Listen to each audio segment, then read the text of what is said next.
Function है limit, continuity, differentiability, application of derivative, integration, definite integration. इसमें function और AOD ये दो बड़े टॉपिक। फेज 4 में सिलेबस की मारामारी होती है, फेज 5 में प्रॉब्लम नहीं होती, फेज 5 आराम से हो जाता है।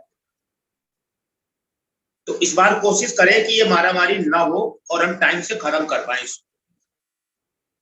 फंक्शन में देखो टॉपिक क्या क्या पढ़ने, बेसिक, फंक्शन का basic definition, domain range, 1 on 2, bijective function, inverse function, composite function, even odd function, periodic function, identity function, symmetry of function और फंक्शनल इक्वेशन। 10 टॉपिक हैं फंक्शन में, 10 टॉपिक हैं और एक टॉपिक को एक क्लास में कंप्लीट करेंगे तो भी हमें कम से कम 10 क्लास, लेकिन ये कम से कम 12 से 15 क्लास में खत्म होगा फंक्शन। तो थोड़ा सा तेज चलेंगे भाई हम लोग। हाँ, एक बात और बोलनी है। Yes sir. बात ये बेटा कहना है कि आप लोग कोशिश ये करें कि 11th का रिवीजन आप शुरू कर दें। कोशिश करें कि 11th के थोड़े थोड़े टॉपिक, और अभी स्टार्टिंग में आप वो टॉपिक पहले रिवाइज करें जो आपको नहीं आते या आपने उस समय पैकेज नहीं सॉल्व किया है। रिवीजन में तुम्हें मैं फिर से कह रहा हूं 11th के टॉपिक का, 11th के टॉपिक में रिवीजन में पैकेज जरूर पूरा कर लेना। अगर छूटा है 11th का किसी भी टॉपिक का पैकेज छूटा है तो पैकेज जरूर कंप्लीट कर लेना। मेन की आर्काइव उस टॉपिक की कंप्लीट कर लेना और एडवांस की आर्काइव उस टॉपिक की जरूर कंप्लीट कर लेना। ये 3 चीजें जरूर करनी है रिवीजन में, पैकेज, मेन की आर्काइव, एडवांस की आर्काइव उस टॉपिक की। ऐसे सबसे पहले स्टार्टिंग में आप रिवीजन शुरू करोगे टफ टॉपिक का, जो तुम्हें टफ लगते हैं उनको पहले रिवाइज करना। तो जैसे जैसे टफ खत्म होते जाएंगे आपको कॉन्फिडेंस बढ़ता जाएगा और आसान फिर आराम से आप बहुत कम टाइम में लास्ट में भी कर लोगे रिवीजन। और बहुत ज्यादा टाइम भी नहीं देना है, वीक में 10-12 घंटे आप कहीं भी निकाल लो। एक वीक में 4 घंटे फिजिक्स, 4 घंटे केमिस्ट्री, 4 घंटे मैथ्स, बस सफिशिएंट है। अगर आपने 11th को रिवाइज नहीं किया तो बहुत बुरी हालत होगी आज से 4 महीने बाद। अगस्त के टाइम अगर तुमने 11th में सही टाइम पे सही सलाह दे रहा हूं आप, और अभी यही बात हम एक बार तुम्हें और बोलेंगे आज से 1-1.5 महीने बाद, फिर उसके बाद नहीं बोलेंगे कि रिवीजन करो या ना करो, मत करो, नहीं करना है। अगर 11th का रिवीजन आपने नहीं किया, जरा सोचो, 11th रिवीजन आप नहीं करते हो, अगस्त सितंबर में, मतलब सितंबर लास्ट तक में फेज 4 और फेज 5 दोनों कंप्लीट हो जाएंगे। पूरा 12th, मतलब बहुत ज्यादा फर्स्ट वीक ऑफ अक्टूबर जाता है, इससे ज्यादा नहीं जाता है, पूरा सिलेबस कंप्लीट हो जाएगा। उसके बाद अगर तुम्हें 11th रिवीजन नहीं किया तब तक, तो तुम्हें ऐसा लगेगा कि 11th तो तुम सब भूल गए, और जब 11th का भूलना तुम्हें एहसास होगा तो 12th भी लगेगा हमको नहीं आता है, पूरा कॉन्फिडेंस खराब हो जाएगा आपका। और उधर स्कूल में प्रैक्टिकल का तमाम सरदर्द होता है, स्कूल का सब गड़बड़ हो जाएगा। बेस्ट ये है वीक में 12 घंटे किसी भी तरह से निकालो,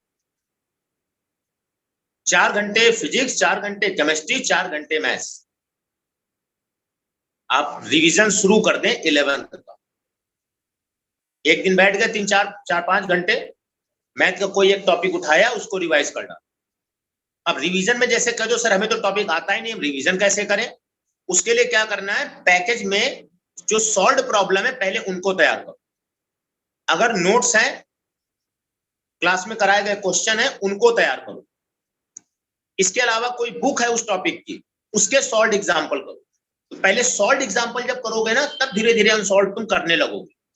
और अगर तुम सीधे अनसॉल्व करना चालू करोगे तो कभी नहीं होंगे और फ्रस्ट्रेट हो जाओगे। तो रिवीजन में पहले सॉल्व एग्जाम्पल करो, जब उससे कॉन्फिडेंस आ जाए तब अनसॉल्व आप सॉल्व करो, ताकि आपसे क्वेश्चन निकलने लगे। चलो फंक्शन शुरू करते हैं तेजी से।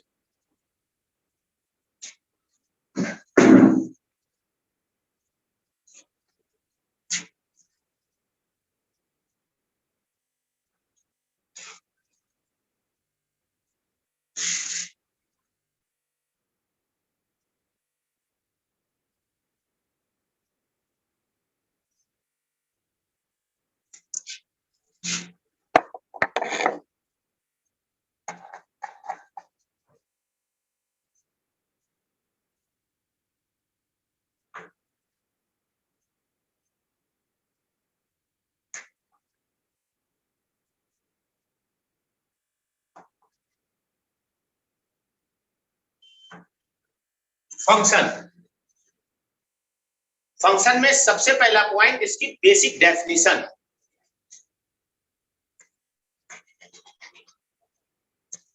डेफिनेशन क्या है इसकी?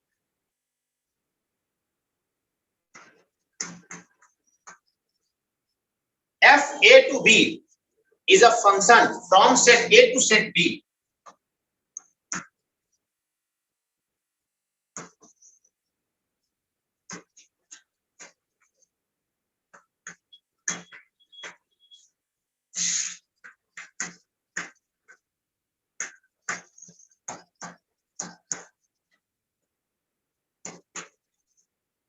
ए और बी नल सेट नहीं है।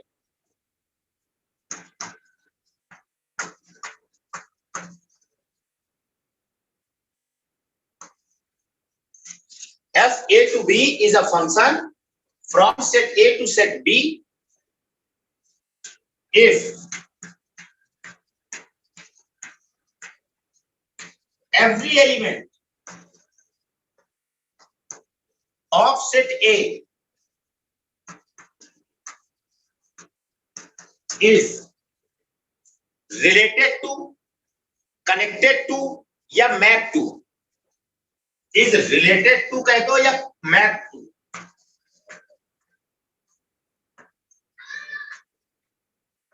Unique element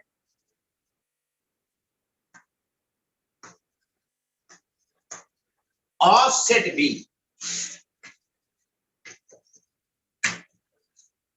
f a to b is a function from set a to set b if every element of set a is mapped to unique element of set b।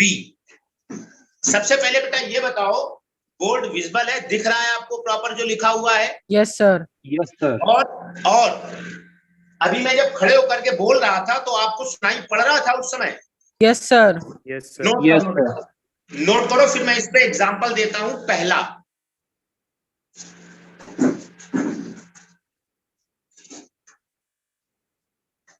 Point, मान लो एक set ए लिया मैं 1 2 3 का, और एक set B लिया ABCD। मान लो 1 जो है वो A से रिलेटेड और 1 B से भी रिलेटेड और 3 D से। यह एक फंक्शन नहीं है, क्योंकि यहां पर सेट ए का एलिमेंट 1 बी के 2 एलिमेंट के साथ मैप कर रहा है। अगर सेट ए का एक एलिमेंट बी के 2 एलिमेंट के साथ मैप कर रहा है तो वो यूनिकली मैप नहीं हो पा रहा है। ये दोनों चीजें इंपॉर्टेंट है, यूनिक होना और एवरी एलिमेंट। तो आप इस पे क्या कहोगे? इट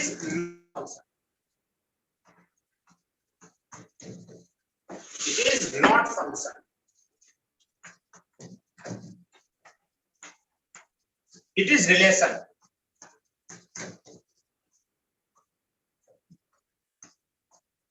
ये फंक्शन नहीं है, ये रिलेशन है। क्यों? बिकॉज F1 ए भी है और F1 बी भी है। सेट ए के एक एलिमेंट के दो इमेजेस आ रही हैं, वन ए से भी कनेक्ट हो रहा है, वन बी से भी, इसलिए ये फंक्शन नहीं है, ये रिलेशन है। सेट ए का एलिमेंट वन यूनिकली मैप नहीं हो पा रहा है, यूनिकली मतलब किसी एक से मैप हो। सेकंड एग्जांपल, हमने एक सेट लिया 1 2 3 4 5 का और एक सेट बी लिया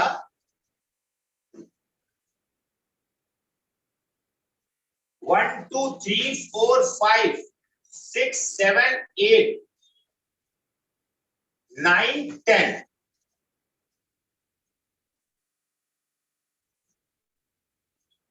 और fx लिया 2x + 1। इसको क्या बोलते हैं? Definition of function.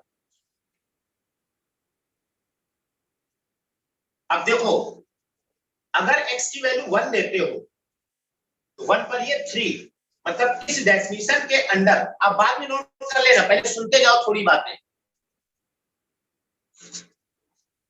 इसका एलिमेंट 1 यहां रखते हैं तो ये 3 आएगा, इसका मतलब इस डेफिनेशन के अंडर इसका एलिमेंट 1 इसके 3 एलिमेंट के साथ मैच होगा।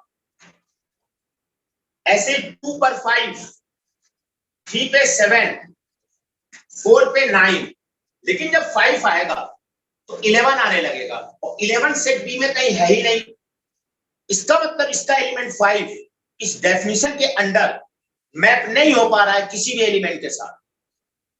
तो एवरी एलिमेंट सेट ए का मैप होना चाहिए, इसका एवरी एलिमेंट मैप नहीं हो पा रहा है, इसका एलिमेंट 5 मैप नहीं हो पा रहा है, इसलिए ये फंक्शन वेल डिफाइंड नहीं है। It is not well defined.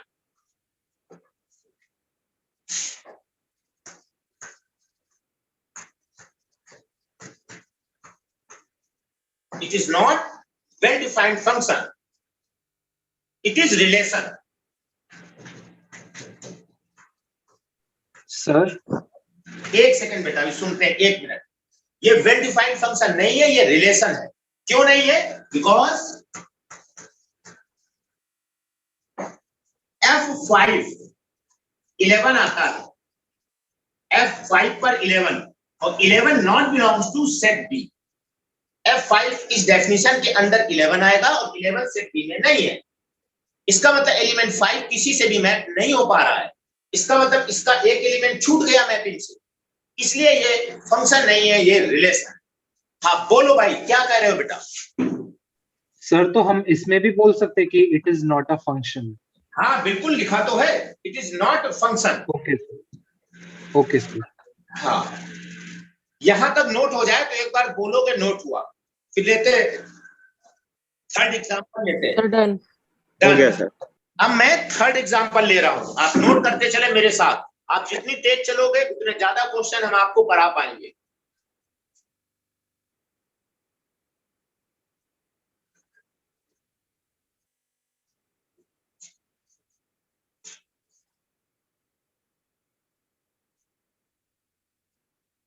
Third example, एक सेट ए लिया 5 का और एक सेट बी 1 to 10 का।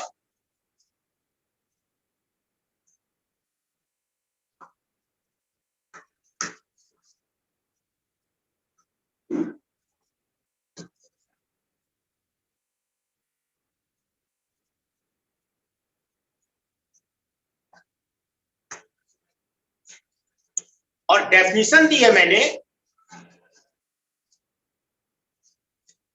fx is equal to 2x minus, fx है 2x माइनस। तो अब जब 1 दोगे यहां पे तो 1 आएगा, 2 पे 3 आएगा, 3 पे 5, 4 पे 7 और 5 पे 9। सेट ए का हर एलिमेंट इस डेफिनेशन के अंदर यूनिकली मैप हो रहा है, इसलिए यह एक फंक्शन है। यह एक फंक्शन है एफ ए से बी में। यहां पर ये जो सेट एक मिनट, अभी आप कुछ नहीं लिखोगे भाई, मेरी बातों को सुनते जाओ पहले ध्यान से, क्योंकि बहुत सारी बातें मैं बोलूंगा लेकिन हो सकता है मैं ना लिखूं। आप सुनते जाओ मैं क्या क्या कह रहा हूं, पहले आप बाद में नोट कर लेना, मैं टाइम दूंगा।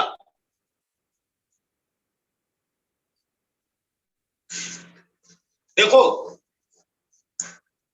इस डेफिनेशन के अंदर 1 की मैपिंग 1 से, 2 की 3 से, 3 की 5 से, 4 की 7 से, 5 की 9 से, ये मैपिंग हो रही है। अब ये जो सेट ए है, किसी भी फंक्शन को डिफाइन करने के लिए 3 चीजें चाहिए। पहली उसकी डेफिनेशन, तो ये जो है ना, this is called definition of function.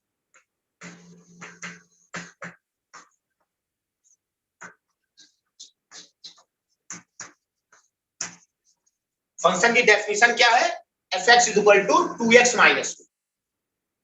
दूसरी चीज, पहली तो डेफिनेशन चाहिए, दूसरी डोमेन, और तीसरी कोडोमेन। 3 चीजें फंक्शन में चाहिए, डेफिनेशन, डोमेन, कोडोमेन। डोमेन क्या है? इस सेट ए को डोमेन कहते हैं और इस सेट बी को कोडोमेन कहते हैं।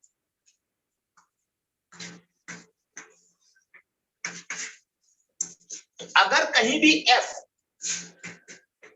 ए से बी लिखा है, ए क्या है? डोमेन, और बी क्या है? कोडोमेन। ऐसे, और डोमेन की जो एलिमेंट है इनको बोलते हैं प्री इमेज।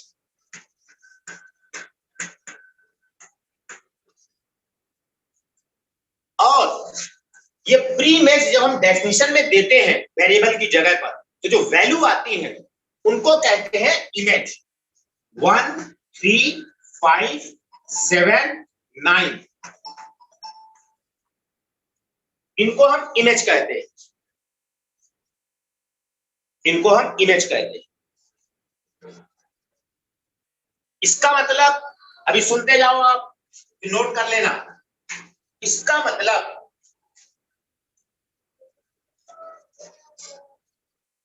1 की इमेज 1, 2 की इमेज 3, 3 की इमेज 5, 4 की 7, 5 की इमेज 9। उल्टा 9 की प्री इमेज 5, 7 की प्री इमेज 4, 5 की प्री इमेज 3, 3 की प्री इमेज 2, 1 की प्री इमेज 1। ऐसे। तो डोमेन क्या है?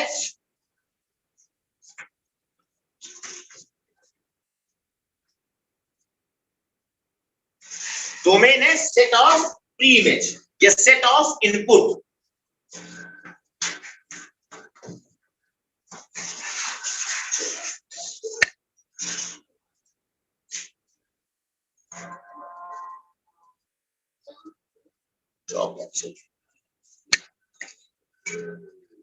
सेट ऑफ इनपुट या फिर pre image.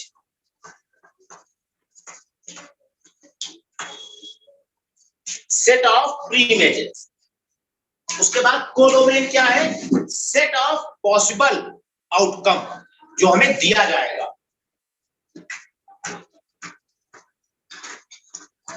Codomain set of possible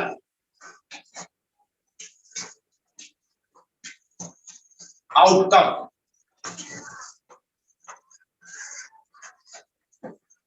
और तीसरा है रेंज। रेंज किसको कहेंगे? Set of images.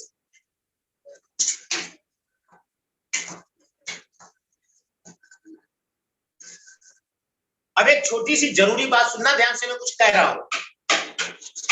फंक्शन की रेंज हमेशा कोडोमेन से या तो कम होगी या बराबर होगी। रेंज या तो सबसेट होगी कोडोमेन या बराबर होगी। फंक्शन की रेंज कोडोमेन से बड़ी कभी नहीं हो सकती। क्यों नहीं हो सकती? सुनना, मैं रीजन दे रहा हूं। अगर रेंज में कुछ एक एलिमेंट ऐसा है, एक भी एलिमेंट रेंज में ऐसा है जो कोडोमेन में नहीं है, अगर रेंज कोडोमेन से बड़ा है, इसका मतलब रेंज में कम से कम एक ऐसा एलिमेंट होगा जो कोडोमेन में नहीं होगा। रेंज में कम से कम एक ऐसा एलिमेंट होगा जो कोडोमेन में नहीं होगा। इसका मतलब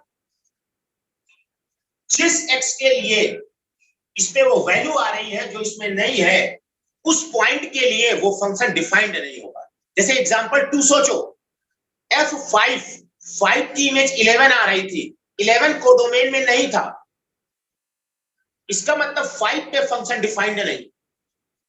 तो अगर रेंज कोडोमेन से बड़ी हो गई, इसका मतलब वो फंक्शन ही नहीं होगा, वो रिलेशन होगा। अगर रेंज कोडोमेन से बड़ी हो गई तो पक्का वो रिलेशन है, वो फंक्शन नहीं है।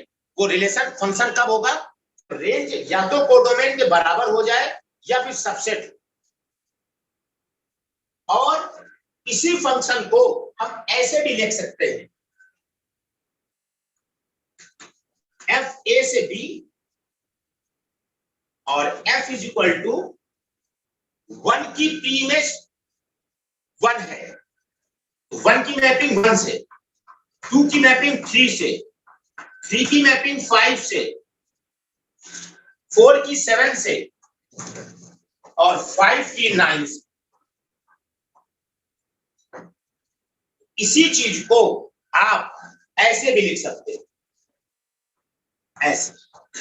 यहां तक आप नोट कर, और नोट हो जाए तो बोलेंगे नोट हुआ।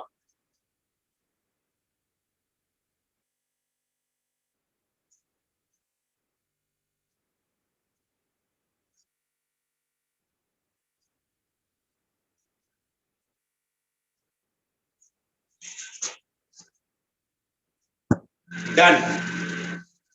इसके बाद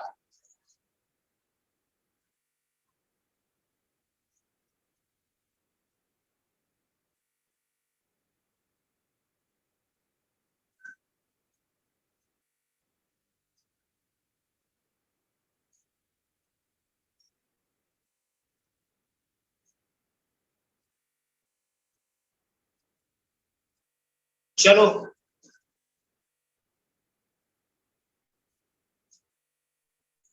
और आगे बढ़ते हैं।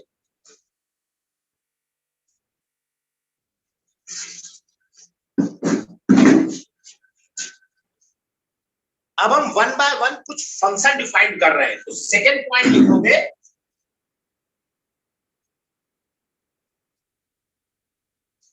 Domain and range of some function, या केवल डोमेन एंड रेंज लिख।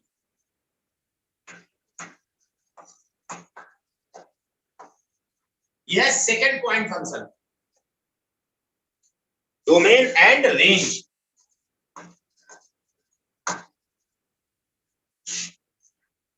देखो जरा,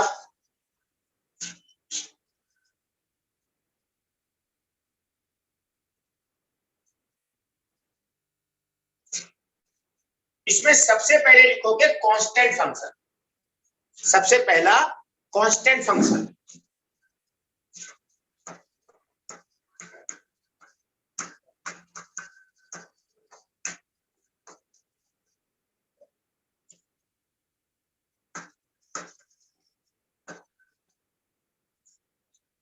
कांस्टेंट फंक्शन।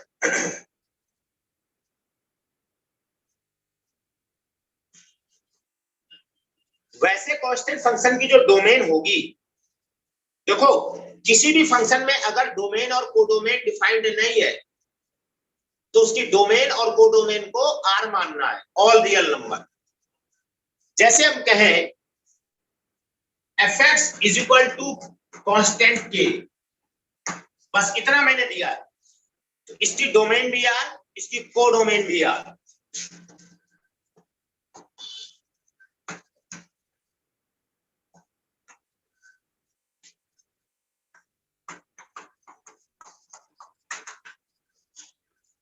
इसकी डोमेन भी आर लोगे और इसकी कोडोमेन भी आर। लेकिन ये जरूरी नहीं है हो सकता है डोमेन आपको कुछ और दे दी जाए, तो अगर कुछ दे दी जाती है तो डोमेन वही लेंगे। जैसे मैंने कहा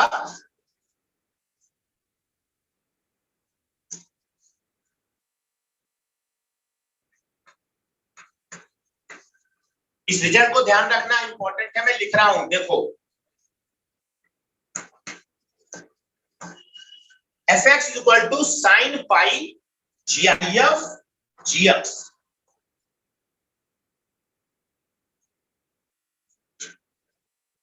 ये gif है, ग्रेटेस्ट इंटीजर फंक्शन। अगर कहीं भी ऐसा लिखा है तो इसकी वैल्यू 0 आएगी। क्यों आएगी 0? क्योंकि gif हमेशा इंटीजर देगा। gif gx हमेशा क्या है? इंटीजर। तो साइन इंटीजर पाई पे 0 होता है, तो ये एक कांस्टेंट फंक्शन लिखा है, लेकिन इसकी डोमेन वही होगी जो इस gx की डोमेन हो।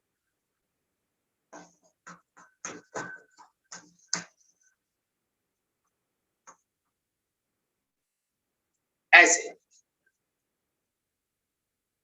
जैसे मैं लिख दूं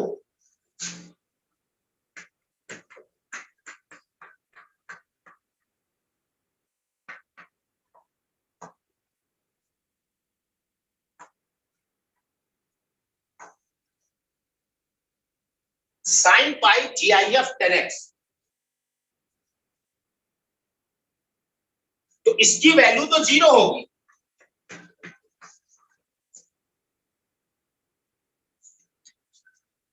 जीरो होगी, लेकिन कब होगी? जब 10x डिफाइंड होगा। और 10x कब डिफाइंड होता है? जब cos 0 नहीं होता है। और cos 0 कब होता है? Odd multiple of pi by 2 पे, तो वो नहीं लेना है।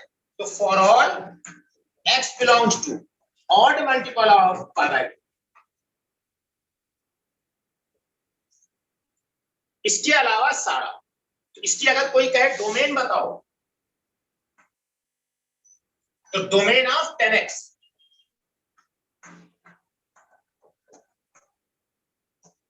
ये आ जाए। इस फंक्शन के डोमेन क्या लिखे?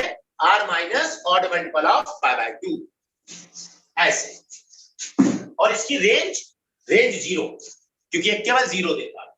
इसकी रेंज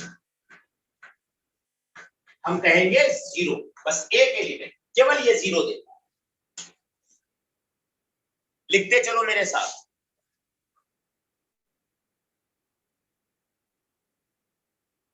यही बात, ऐसा ही एक लॉजिक लिख लो। For all x belongs to लिखा हुआ है। हाँ, for all x not belongs to. हाँ सर, नॉट अगर odd multiple of pi by 2 होगा तो ये डिफाइंड नहीं होगा, तो ये हटाना है। इसके अलावा सारा। Okay, yes sir. हाँ नोट कर लो। fx 0 है for all x not belongs to odd multiple of pi by 2।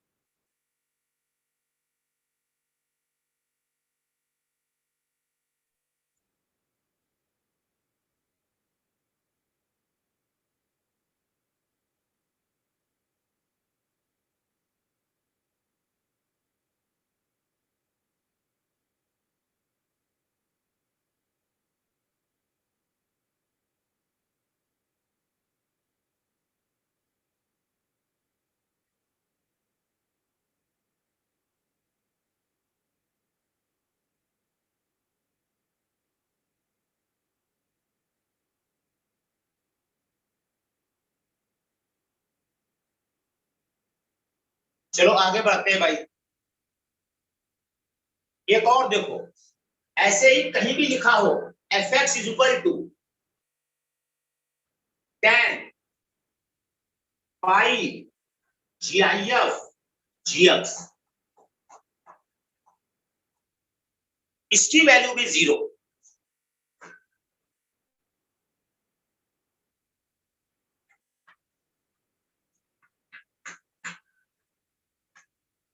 फिर से वही बात, ये इंटीजर आएगा, tan इंटीजर पाई 0 होता है, लेकिन कब?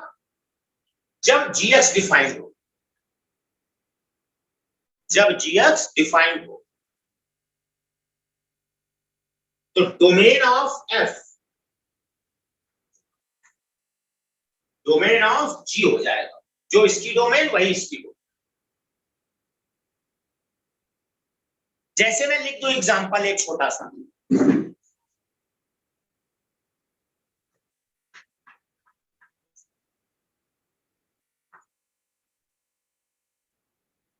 टेन पाई GIF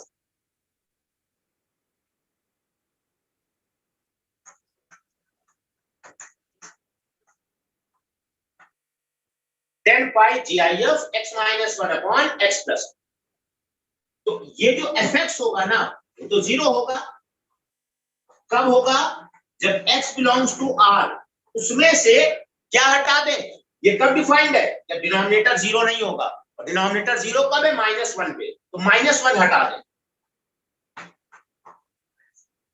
इसकी डोमेन आएगी r माइनस -1।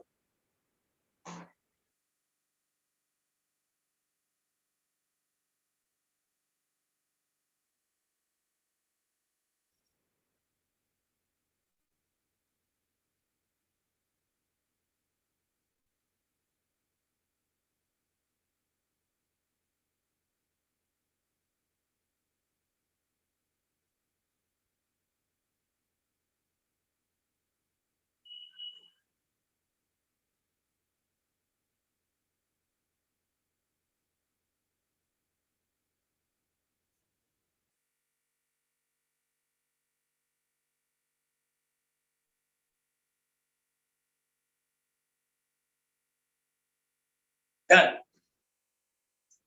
इसी में एक और लिखो, थर्ड, इसी के अंदर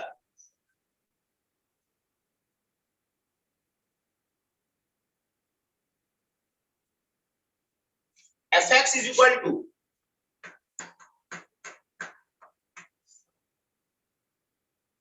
GIF के अंदर फ्रैक्शनल, GIF उसके अंदर फ्रैक्शनल, और कोई भी एक्सप्रेशन लिखा हो, इसकी वैल्यू भी जीरो। और यहां पर भी domain of fx domain of gx के बराबर हो। इसको जीरो क्यों कह रहे हैं? क्योंकि ये फ्रैक्शनल हमेशा 0 से 1 के बीच वैल्यू देता है, ये बात हमें पता है। फ्रैक्शनल x 0 से 1 के बीच की वैल्यू देता है, तो ये हमेशा 0 से 1 के बीच आएगा। उसमें GIF की वैल्यू 0, ये GIF है। और इसी में ये भी लिख लो,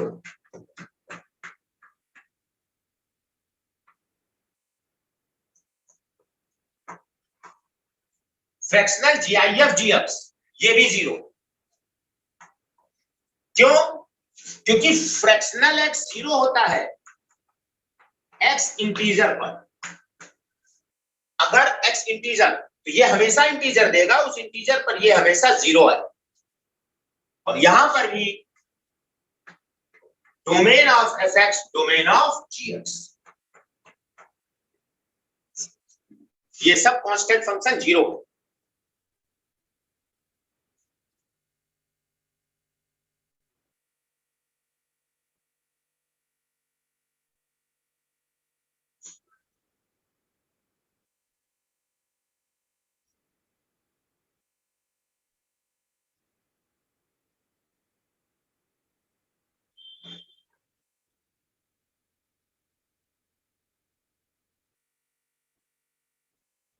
चलो आगे बढ़े।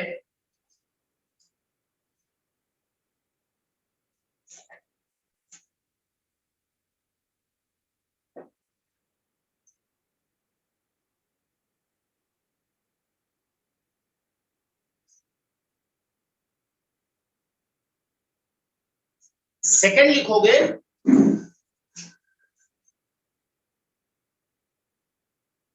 पॉलिनोमियल फंक्शन, सेकंड लिखोगे पॉलिनोमियल फंक्शन।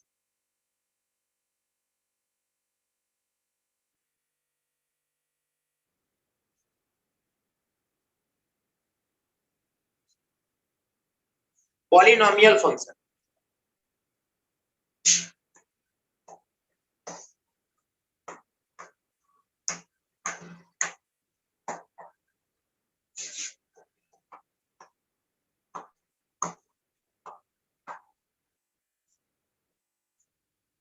पॉलिनोमियल फंक्शन देखो किसको कहेंगे, fx is equal to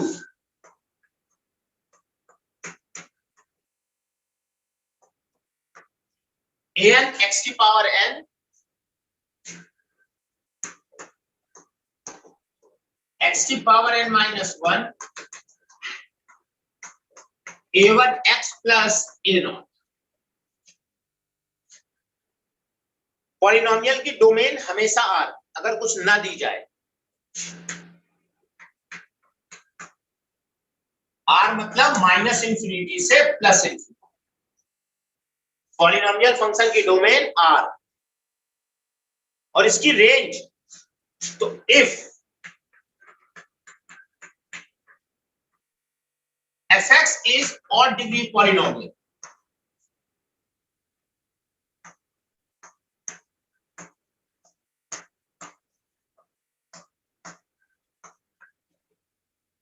fx कैसा है, odd degree polynomial है, with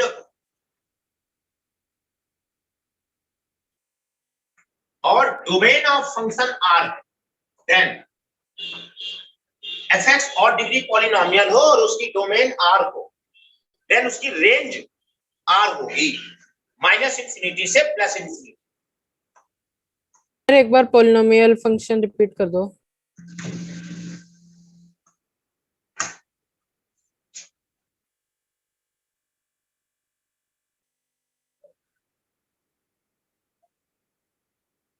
fx an x की power n, an minus 1 x की power n minus 1, an minus 2 x की power n minus 2, a1 x a0। जैसे ax square bx plus c, ax cube bx square cx plus d, ax की power 4 bx की power 5, ऐसे इनको बोलते हैं polynomial function. इसमें पहली बात, इनकी डोमेन हमेशा r होगी। अगर कोई डोमेन नहीं दी गई है तो डोमेन आपको r बोलना है। दूसरी बात, अगर fx ऑड डिग्री पॉलिनोमियल है, मतलब हाईएस्ट पावर ऑड है और फंक्शन की डोमेन r दी गई है, तो रेंज r हो, तो रेंज r। जैसे हम कह दें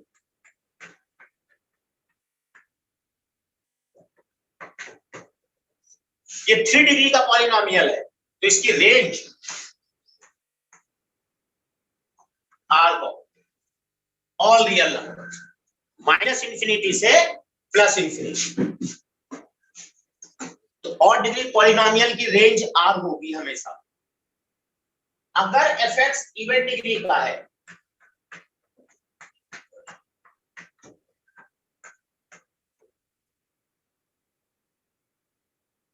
इवन डिग्री मतलब 2 degree, 4 degree, 6 degree, 0 degree,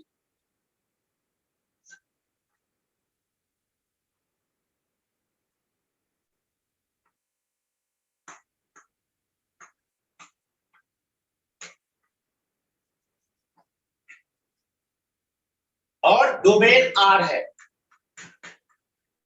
fx is even degree polynomial and domain of function is r, then range, then fx का जो मैक्सिमा होगा वो तो इंफिनिटी होगा और मिनिमा डिफाइंड करना पड़ेगा। देन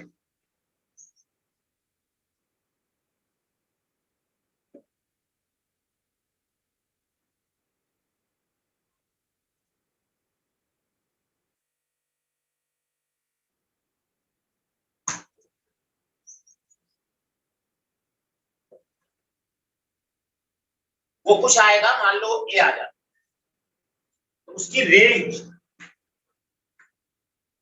हम कहेंगे ए से इंफिनिटी।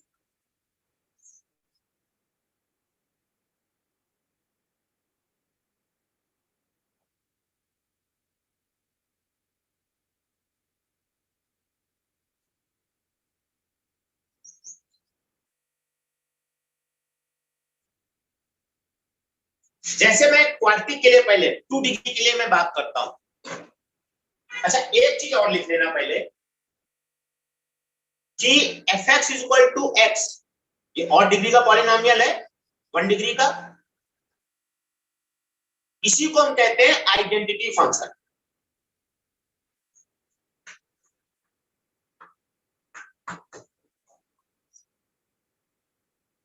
Identity function.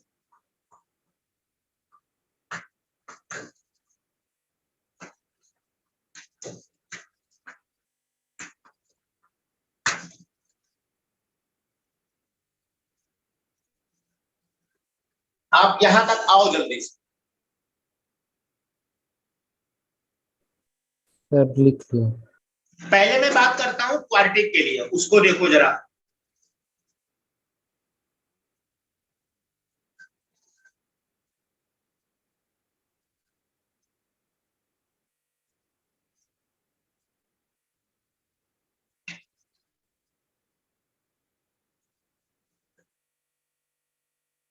डन।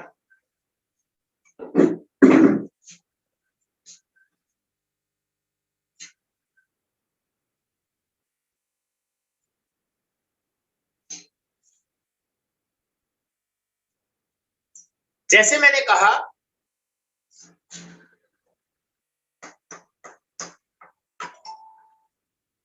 मान लो एक्स में क्वाड्रेटिक है,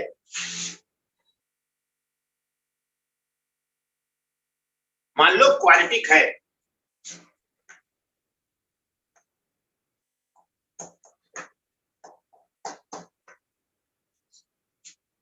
तो इसका ग्राफ या तो ऐसे था या ऐसे था। ऐसा तब था जो एक्स स्क्वायर का कोफिशिएंट अगर पॉजिटिव है तो ये प्लस इंफिनिटी की ओर जाएगा, और अगर ये निगेटिव है तो ये माइनस इंफिनिटी जाएगा। इस केस में एफ का मैक्सिमा इंफिनिटी टेंड करेगा, इक्वल नहीं कहेंगे, F maxima does not exist कहेंगे, मैक्सिमा टेंड करेगा इंफिनिटी की ओर। और मिनिमा आपको शायद याद हो, इसके वर्टेक्स हमने लिखे थे minus D upon 2a minus D upon 4a, और यहां इसका वर्टेक्स था ये क्वाड्रेटिक में हमने इसका डेरिवेशन किया था। तो मिनिमा जो आएगा माइनस डी अपॉन 4a आ जाएगा, और यहां पर इस केस में जो मिनिमा होगा वो माइनस इंफिनिटी चला जाएगा नीचे की ओर ऐसे, और F maxima minus D upon 4a हो। अगर इवन डिग्री का पॉलिनोमियल है और हायर डिग्री टर्म का कोफिशिएंट पॉजिटिव है तो मैक्सिमा पक्का इंफिनिटी आएगा, और अगर हायर डिग्री का कोफिशिएंट निगेटिव है तो मिनिमा हमेशा माइनस इंफिनिटी आएगा। इसी पे मैं एग्जांपल लिखता हूं। पहला एग्जांपल,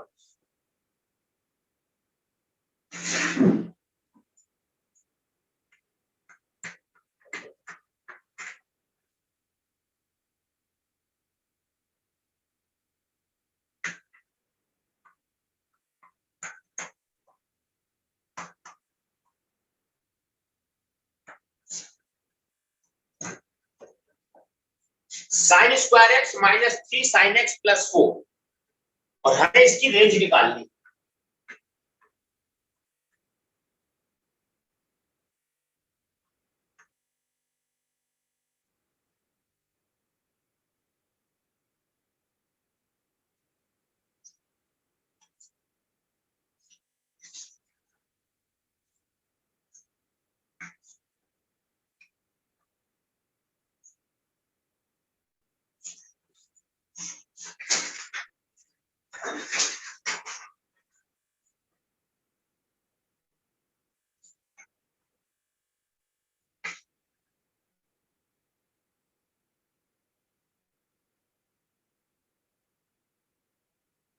देखो हम क्या करेंगे, इसको आपको सीखना है भाई, आप देखो ध्यान से। सबसे पहले मैंने क्या कहा, साइन एक्स को टी मान लिया, ये एफ एक्स लिखा, लेट साइन एक्स टी है, ये बनेगा ft।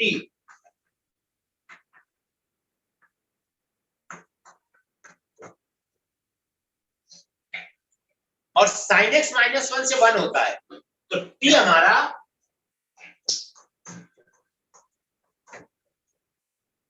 -1 से 1 चलता है। अब एक बात मैं बोलने जा रहा हूं, आपको सिर्फ सुनना है अभी। इस क्वेश्चन को करने के बाद हम ये रूल लिखाएंगे, पहले सुनो आप ध्यान से। हमें बेटा इस फंक्शन की रेंज निकालनी, हमने sin x को t मान के इसको पॉलिनोमियल में कन्वर्ट कर दिया। अब किसी भी पॉलिनोमियल एक्सप्रेशन की रेंज निकालनी हो, मेथड क्या है, उसको डिफरेंशिएट करो। जब डिफरेंशिएट करोगे तो तीन बातें होंगी। पहली बात, अगर उसका डेरिवेटिव हमेशा पॉजिटिव है अपनी डोमेन में, तो फंक्शन इंक्रीजिंग होगा, और अगर इंक्रीजिंग होगा तो यहां पे मिनिमा और यहां मैक्सिमा आएगा। ये बात हम तुम्हें 11th में कई बार बता चुके हैं। अब हम इसको प्रॉपर्ली अभी लिखा भी दें। मैंने क्या कहा, कोई भी पॉलिनोमियल एक्सप्रेशन है, उसका तुम्हें रेंज निकालना है, मैक्सिमा मिनिमा निकालना है। क्या करो, उसको उठा के डिफरेंशिएट करो। डिफरेंशिएट करने के बाद देखो, दी हुई डोमेन में अगर डेरिवेटिव हमेशा पॉजिटिव तो फंक्शन इंक्रीजिंग, अगर इंक्रीजिंग यहां पे मिनिमा यहां मैक्सिमा। केस 2, दूसरा केस क्या है, अगर एफ डैश उसका डेरिवेटिव हमेशा नेगेटिव है डोमेन में, तो फंक्शन डिक्रीजिंग, अगर डिक्रीजिंग तो यहां पे मैक्सिमा यहां पे। और थर्ड केस, अगर डेरिवेटिव 0 करे तो 0 आने वाली वैल्यू इसके बीच में है, तो क्या करते हैं, जहां पे डेरिवेटिव 0 है वहां पर और बाउंड्री पर फंक्शन की वैल्यू निकालते हैं। उनमें जो सबसे बड़ा वो मैक्सिमा, जो सबसे छोटा वो मिनिमा। ये मेथड है मैक्सिमा मिनिमा निकालने का या रेंज निकालने का। तो हमने क्या किया, इसको डिफरेंशिएट किया।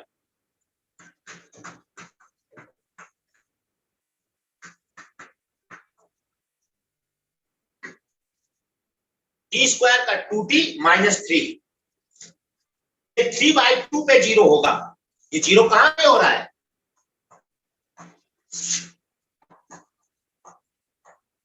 3/2 पे, और 3/2 -1 से 1 में बिलोंग नहीं करता है।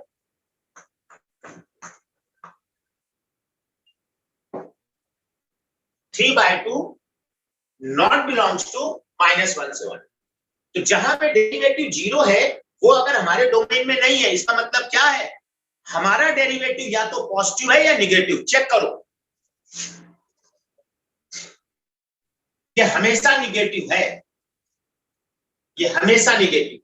इसका मतलब f dash t less than 0 for all t belongs to -1 से 1 में। -1 से 1 में ये हमेशा निगेटिव, इसका मतलब फंक्शन डिक्रीजिंग।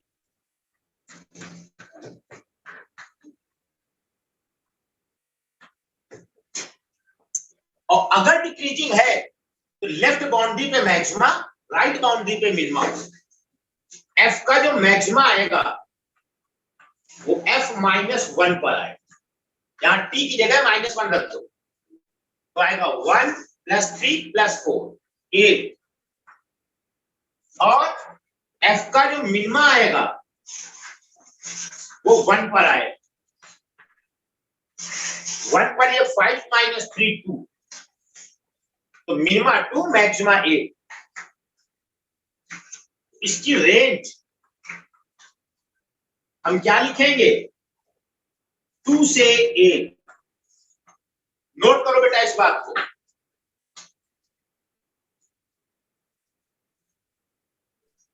सर जब t हमारा 3/2 आया उसके बाद हमने क्या करा? फिर से बोलो, आप क्या पूछ रहे हो। सर जब हमने डेरिवेटिव निकाल के t की वैल्यू 3/2 करी, फिर उसके बाद क्या करा हमने?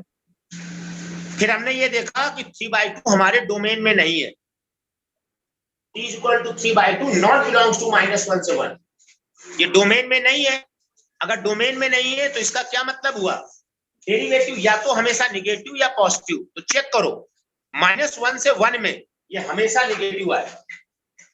-1 से 1 के बीच कोई वैल्यू रखो, ये निगेटिव आएगा। एफ डैश टी निगेटिव है फॉर ऑल -1 से 1। इसका मतलब फंक्शन डिक्रीजिंग, अगर डिक्रीजिंग है लेफ्ट बाउंड्री पे मैक्सिमा, राइट बाउंड्री पे मिनिमा। सीधे मैक्सिमा हम f-1 पे कहेंगे और मिनिमा 1 पर कहेंगे 2, और रेंज 2 से 8।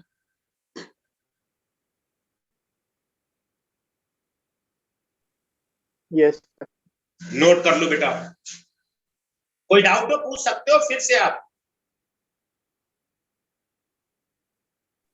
इसके बाद मैं रूल लिखाऊंगा,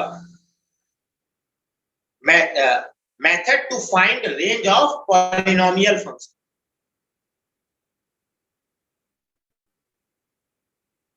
जरूरी देखो, ये मेथड ही ऐसा नहीं केवल पॉलिनोमियल के लिए है, अदर फंक्शन के लिए भी है। तो आप सीधे लिखो मेथड टू फाइंड रेंज, और ये पहला मेथड हम बताने जा रहे हैं, रेंज निकालने का पहला method.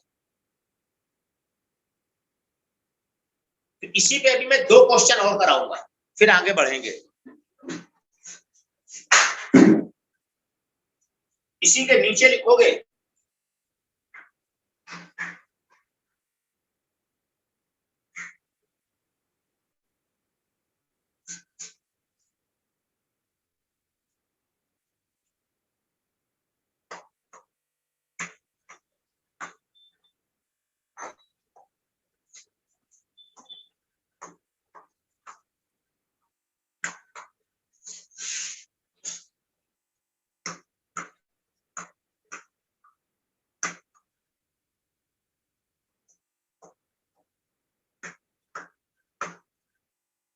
Method to find range of polynomial function.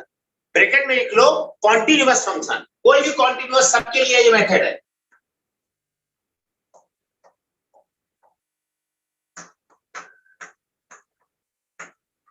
और ये बहुत इंपॉर्टेंट मेथड है, ध्यान से सीखना। बहुत सारे क्वेश्चन इस मेथड से हम सॉल्व करते हैं। क्या है, मान लो हमें फंक्शन दे रखा है y = fx,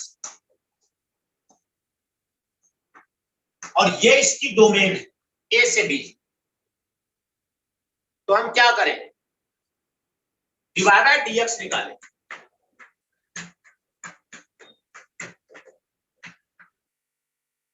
अगर उसका डेरिवेटिव, यहां पे 3 बातें होंगी। पहली बात,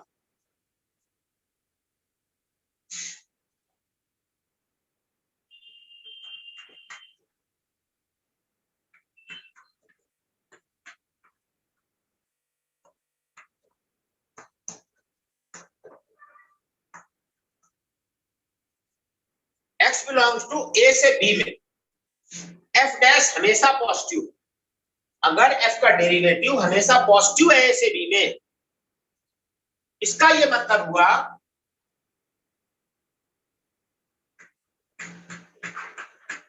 fx इंक्रीजिंग है। इंक्रीजिंग का ग्राफ ऐसा होगा, ये इंक्रीजिंग है, और ये a पर अपना मिनिमा और b पर अपना मैक्सिमा दे।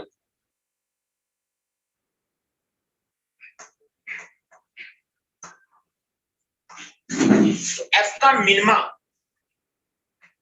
fa होगा, और f का मैक्सिमा आप सीधे कहोगे fb, और इसकी रेंज fa से fb, यही रेंज आता है। ऐसे नोट करते चलो।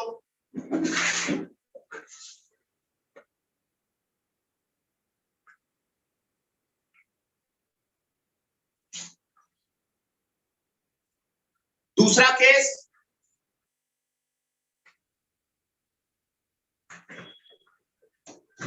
अगर इसका डेरिवेटिव हमेशा निगेटिव है,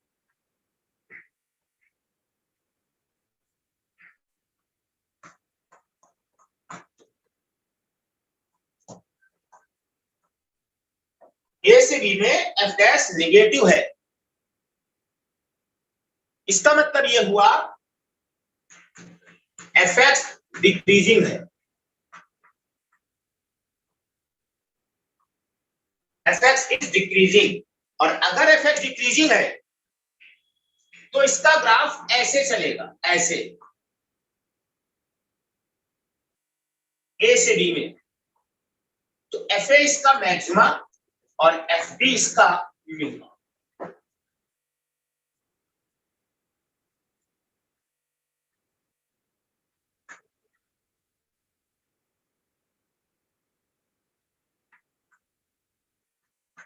और इसकी रेंज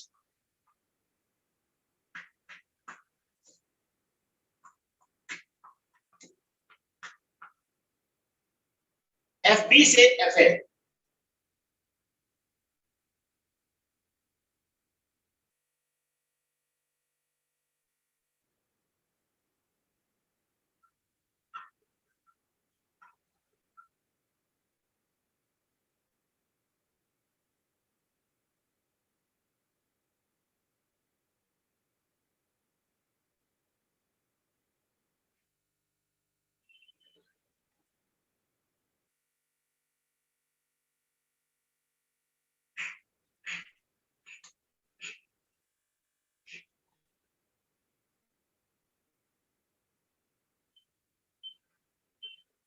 और थर्ड केस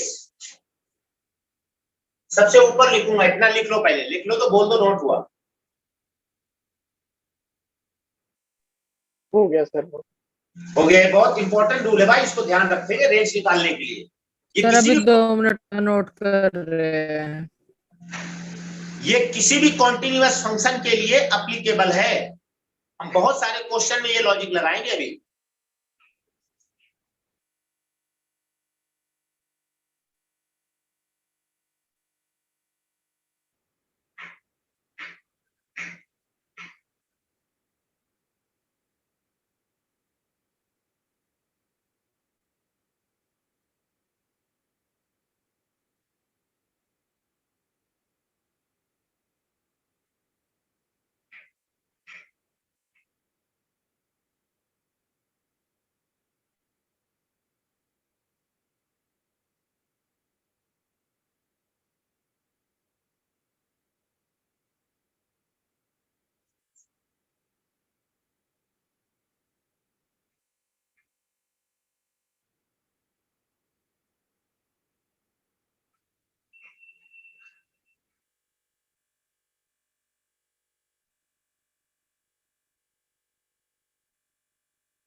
देख लिया?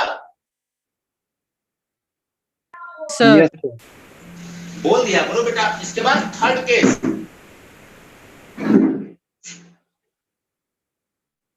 तीसरा केस।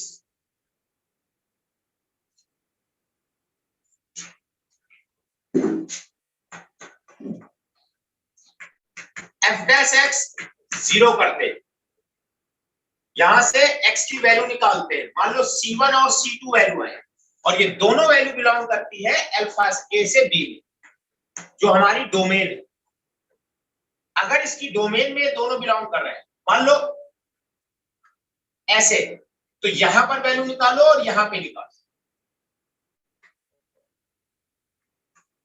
दोनों बाउंड्री पे वैल्यू निकालो, एफ ए निकालो, एफ बी निकालो। जहां पे डेरिवेटिव 0 है वहां फंक्शन की वैल्यू निकालो। और इन सब का मैक्सिमा होगा एफ का मैक्सिमा, और इन सब का मिनिमा होगा एफ का मिनिमा।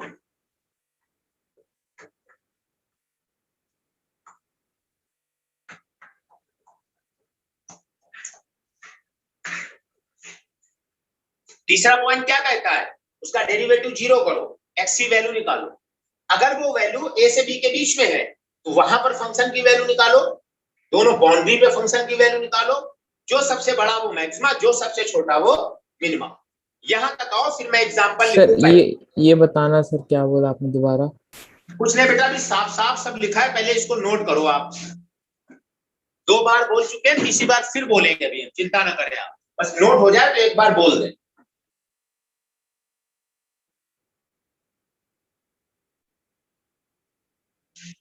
डन। अब मेरी बात को ध्यान से सुनना बेटा, हम देखो क्या कह रहे हैं।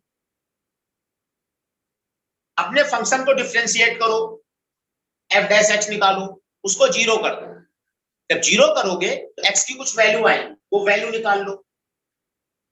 अगर वो वैल्यू हमारी डोमेन में है, ए से बी के बीच में है, ये C1 C2, तो क्या करो, जहां पर डेरिवेटिव जीरो है वहां पर फंक्शन की वैल्यू निकालो, FC1 FC2 निकालो, और ए और बी पर वैल्यू निकालो। बाउंड्री पर डोमेन क्या है, डोमेन ए से बी है, तो ए पर वैल्यू निकालो, बी पर निकालो।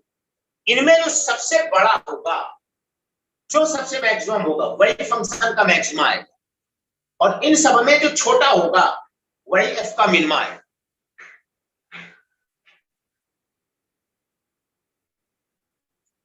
जैसे एग्जांपल लेता हूं,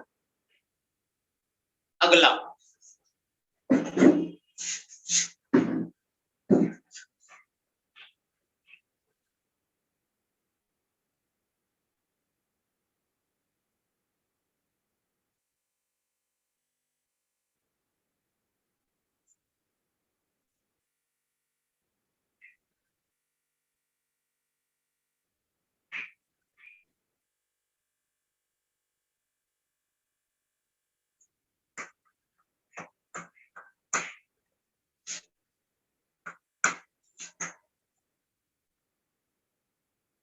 F X is equal to 1 upon, अभी लिखना नहीं,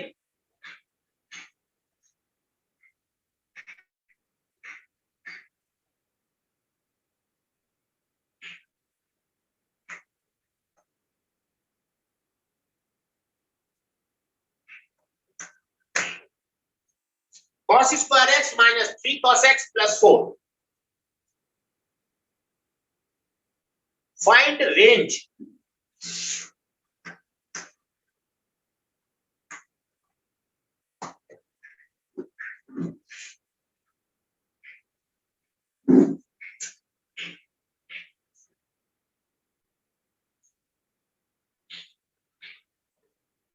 इसको देखो ध्यान से, सुनो मेरी बात।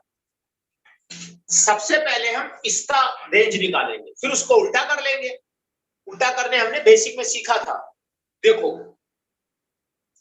तो मैंने कहा gx is equal to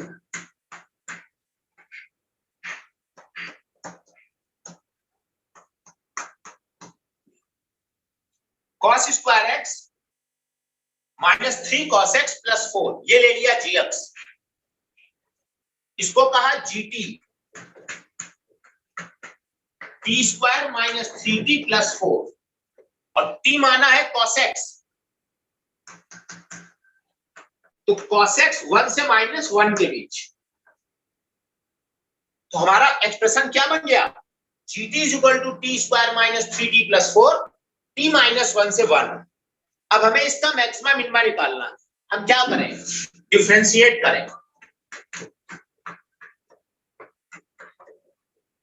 g dash t निकाले, 2t माइनस 3, उसको जीरो कर दें।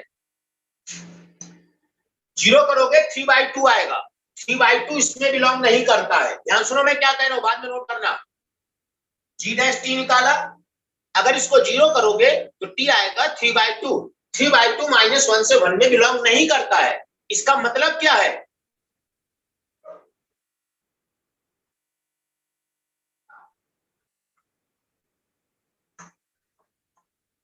इसको जीरो करने पर 3 आया 3/2, और वो माइनस 1 से 1 में बिलोंग नहीं करता है।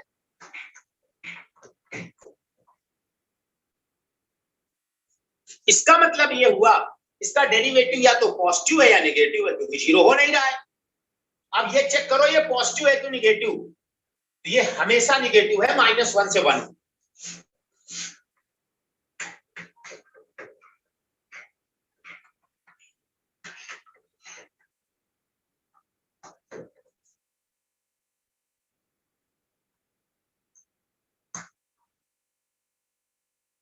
माइनस 1 से 1 में g डैश टी हमेशा निगेटिव है। अब अगर g डैश टी हमेशा निगेटिव है, इसका मतलब gt डिक्रीजिंग है।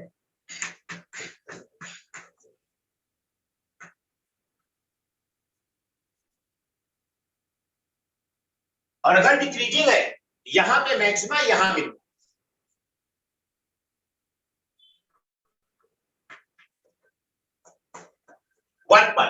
वन पर ये क्या आएगा? 5 माइनस 3 2, और जी का मैक्सिमा -1 3 4 2 8।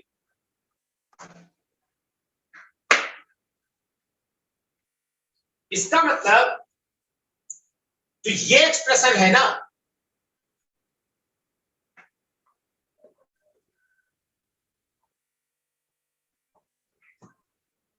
ये आपका 2 से 4 जब ये चलता है, इसका मिनिमा 2 है और मैक्सिमा 8 है, इसकी रेंज 2 से 8 है। लेकिन हमें इसका नहीं चाहिए, इसके रेसिप्रोकल का चाहिए, तो इसका रेसिप्रोकल करते हैं, उल्टा कर लेते हैं।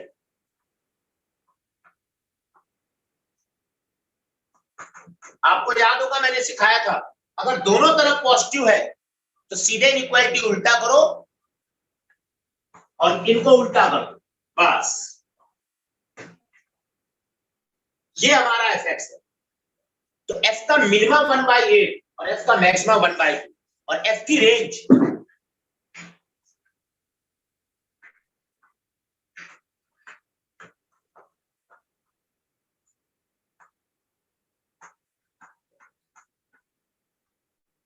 नोट करो।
हो गया सर। ठीक,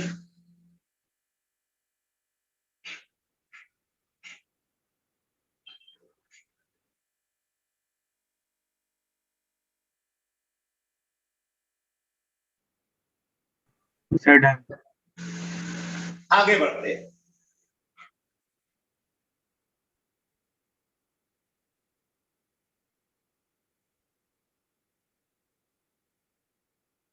एक और लिखो, इस बार वो तुम्हें करके दिखाना है भाई।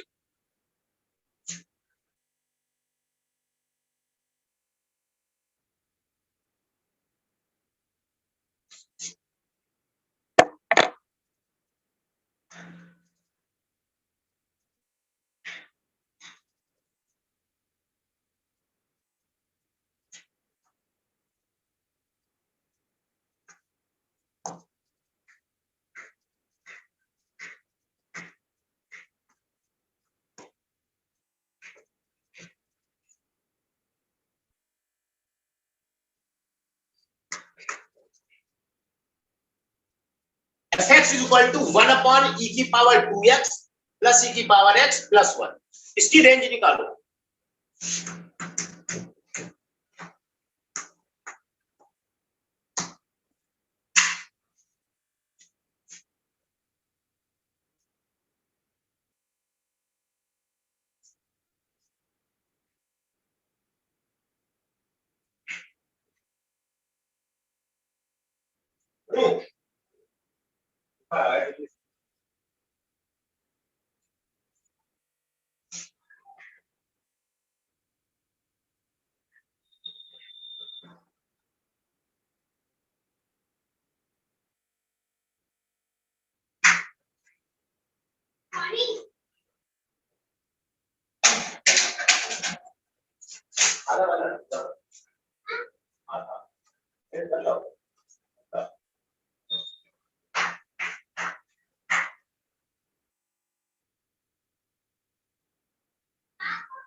और e की पावर है हमेशा पॉजिटिव होता है,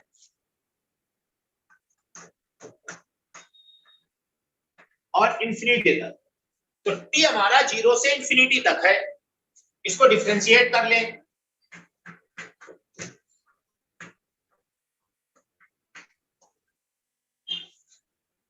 और ये हमेशा पॉजिटिव है।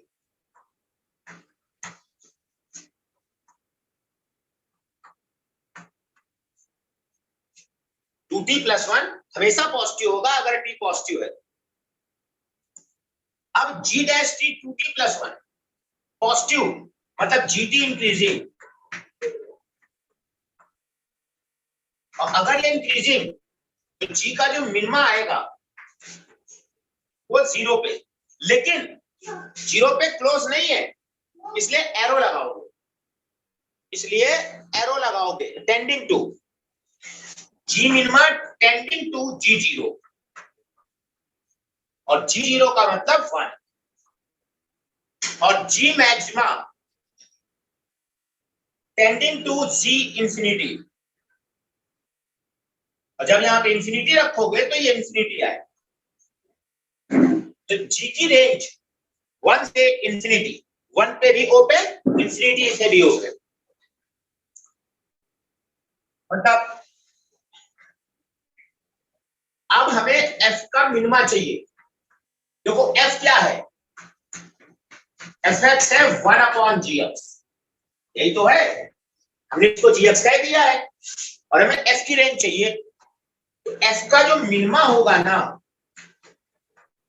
वो जब इसका मैक्सिमा आएगा, इसका मैक्सिमा कितना, इंफिनिटी, 1/infinity 0, और एफ का मैक्सिमा जब जी का मिनिमा रखोगे 1,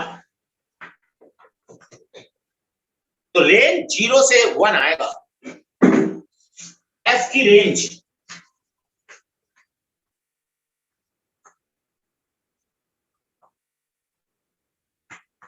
और दोनों पे ओपन। नोट किया जाए, ये नोट किया जाए, और ऐसा ही मैं एक और लिख रहा हूं।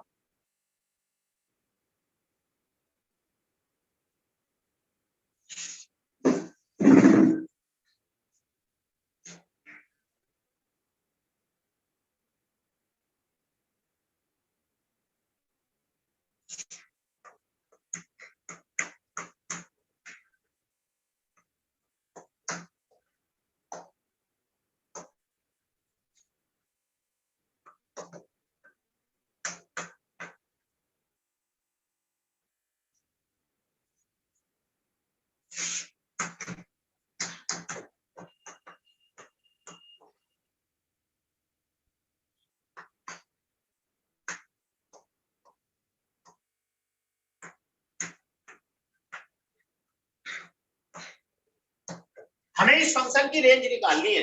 फ्रैक्शनल x प्लस 1 का होल क्यूब, ये पावर 3 है, स्क्वायर नहीं है, power 3 minus 3 fractional x minus 2 plus 2। हमें इस फंक्शन की रेंज निकालनी है। थोड़ा सा हिंट में बता देता हूं, देखो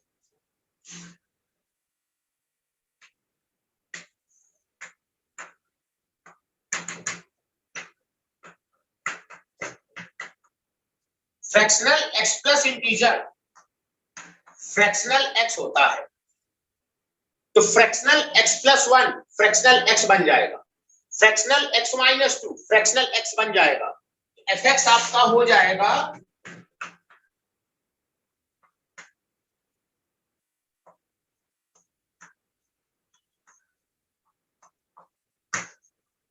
इसकी रेंज निकालो आप, और ये आपको पता है फ्रैक्शनल एक्स 0 से 1 के बीच होता है, फ्रैक्शनल एक्स 0 से 1 के बीच, इसकी रेंज निकालो, यही डिफरेंशिएशन मेथड से।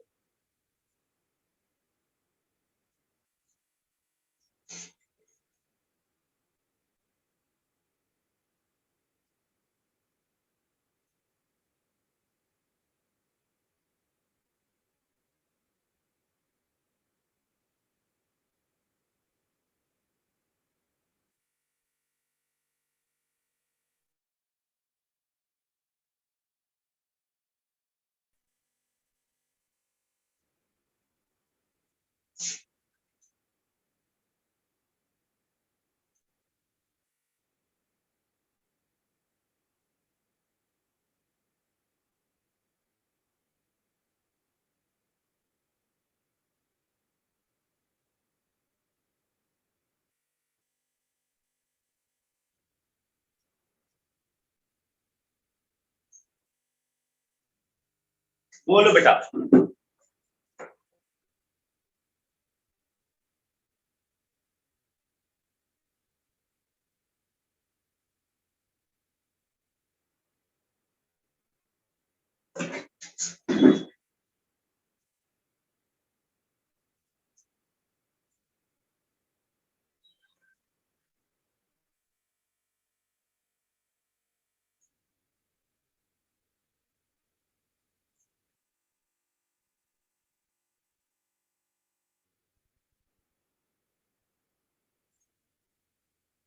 सर 0,2.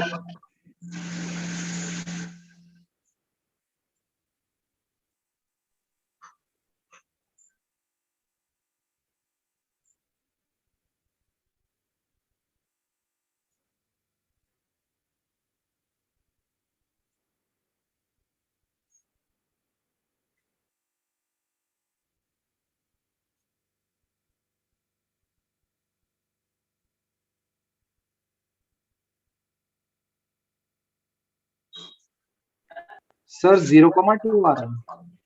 0,2। Yes sir. और कोई भाई, एक बच्चे ने और बोला था अभी शायद।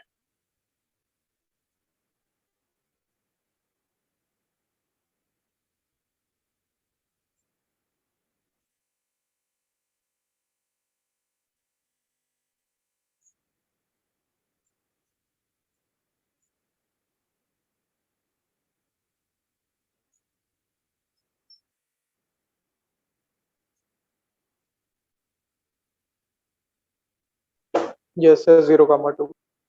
चलो अब मैं एक्सप्लेन करने जा रहा हूं, देखो ध्यान से।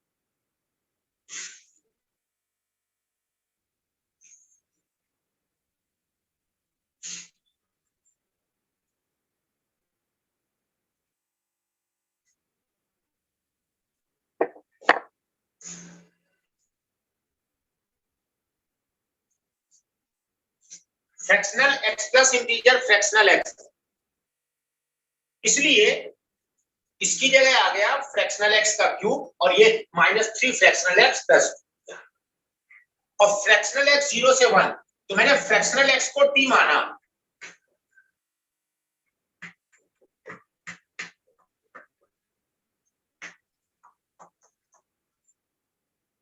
एफ टी आ गया टी क्यूब -3t + 2, जहां पे टी हमारा 0 से 1 के बीच, टी हमारा 0 से 1 के बीच। अब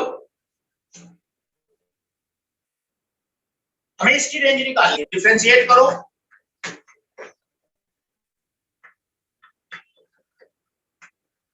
(3t² - 3), 3 कॉमन ले लो, t² - 1, t अगर 0 से 1 के बीच है तो ये हमेशा नेगेटिव।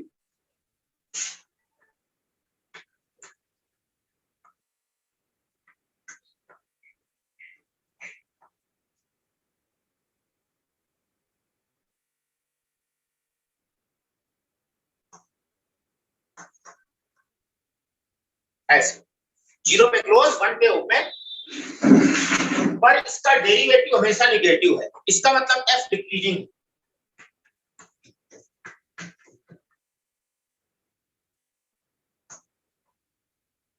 अगर ये डिक्रीजिंग है 0 से 1 में, तो 0 पर इसका मैक्सिमा और 1 पे मिनिमा।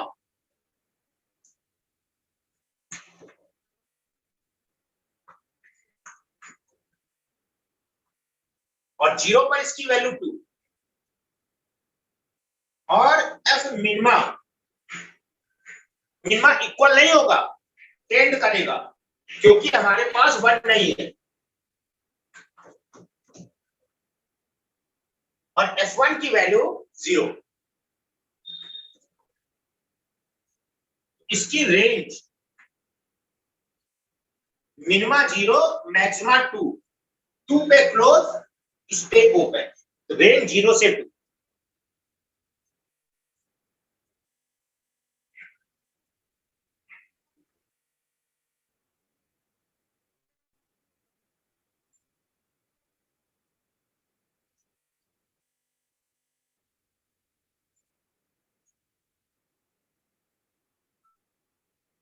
ओके, एक और, नहीं अगले टाइप पे आते हैं।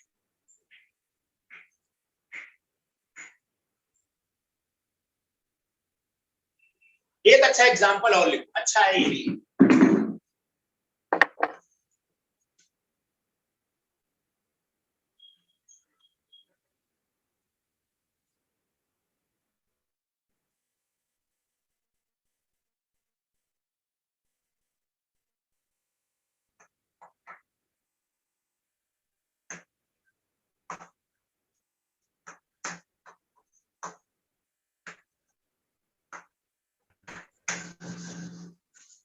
x की पावर 12 सर माइनस x की पावर 8 प्लस x की power 4 minus x cube plus 1। Sir last question में एफ मैक्स कैसे निकाला? फिर से बोलो बेटा। सर लास्ट क्वेश्चन में एफ मैक्स की कैलकुलेशन। f मैक्स, f 0 पे आएगा, 0 यहां रखेंगे, 2 आ जाएगा, सही तो है। Okay sir. fx is equal to this, then पहला option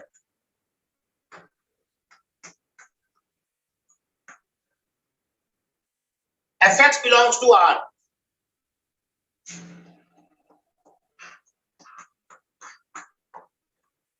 fx greater than or equal to 1।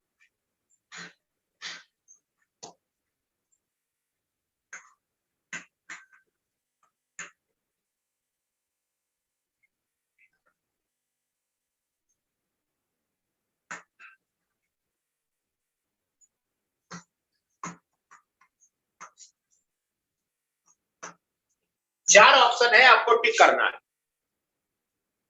2 minute बाद हम इसे एक्सप्लेन करेंगे, सोचो। अच्छा क्वेश्चन है, और इसमें क्या जो लॉजिक बताएंगे उसको ध्यान से सुनना आप।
बोलो भाई।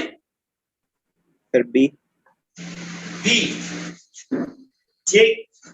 और कोई? Sir B. बी के अलावा कोई बोलना चाहता है?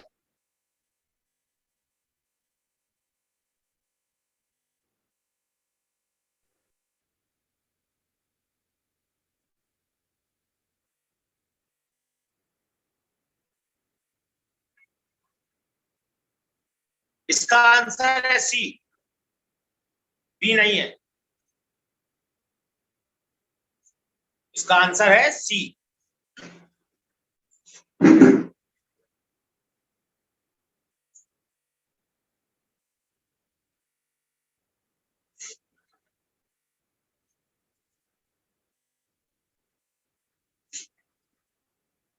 और इसका लॉजिक सुनो।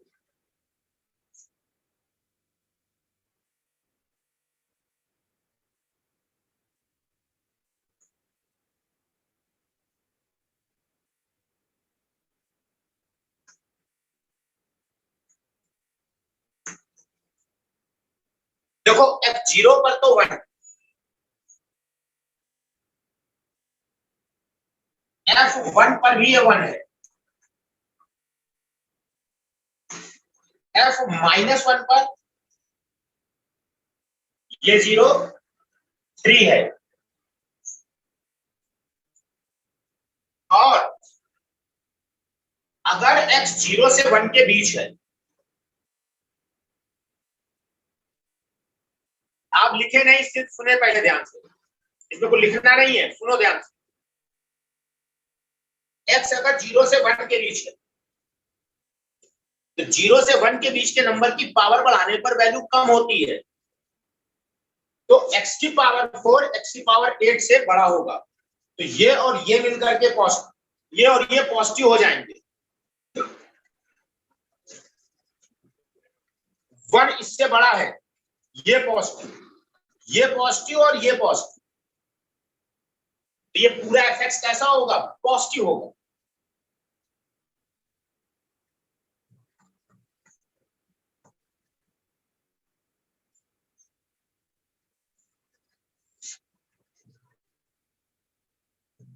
अगर x 1 से बड़ा है, तो 1 से बड़े नंबर की पावर बढ़ाने पे वैल्यू और बढ़ती है।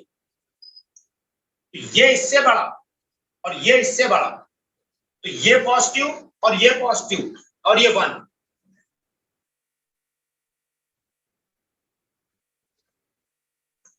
एफएक्स 1 से बड़ा मतलब पॉजिटिव, तब भी एफएक्स पॉजिटिव है। अगर x 0 से -1 के बीच,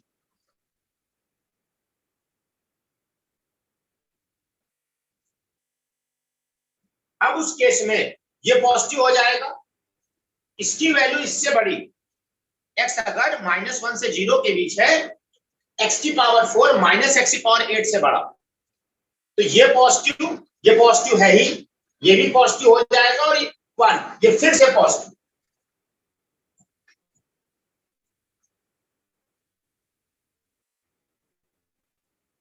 और अगर x -1 से छोटा, तो फिर ये इससे बड़ा, और ये इससे सारा पॉजिटिव। ये तो पॉजिटिव हो जाएगा -1 से छोटे पर, ये पॉजिटिव है ही, और ये इससे बड़ा है, एफएक्स फिर पॉजिटिव। अब ये सोचना है, ऐसा तो नहीं कि 1 या 1 से बड़ा हो जाए, क्योंकि 1 तो दे ही रहा है। जरा इसका एक रफ डायग्राम देखो।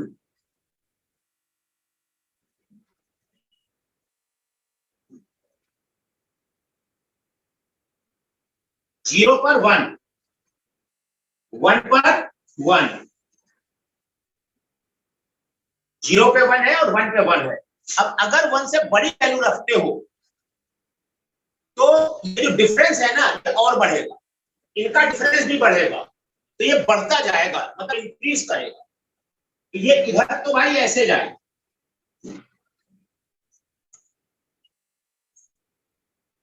इधर भी ये इंक्रीज करेगा ऐसे, और यहां पर ग्राफ कुछ ऐसे आएगा। वैसे इसका एक्चुअल ग्राफ कुछ ऐसे, ऐसे निकल जाए।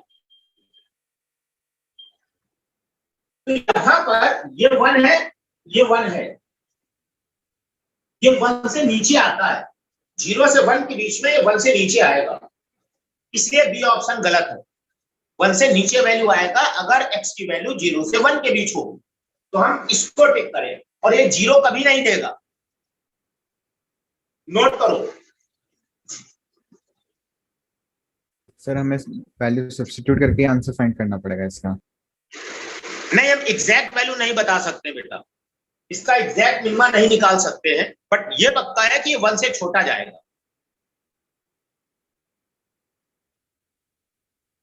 सर 0.5 पे हम वैल्यू पुट करके नहीं निकाल सकते? नहीं कह सकते हैं।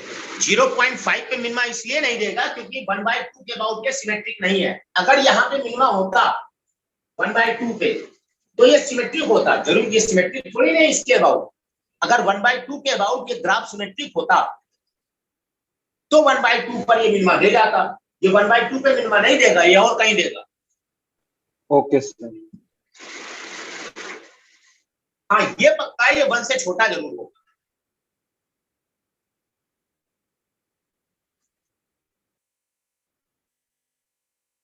इसके बाद नेक्स्ट लिखोगे रैशनल फंक्शन। पॉलिनोमियल हो गया, इसके बाद रैशनल फंक्शन।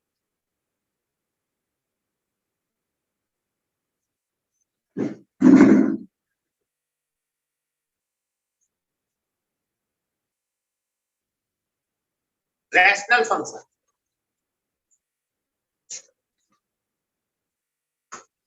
ये थर्ड।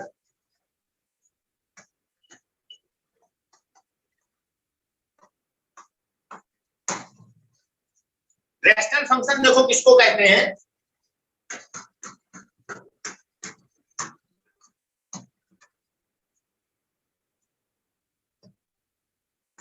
Polynomial upon polynomial.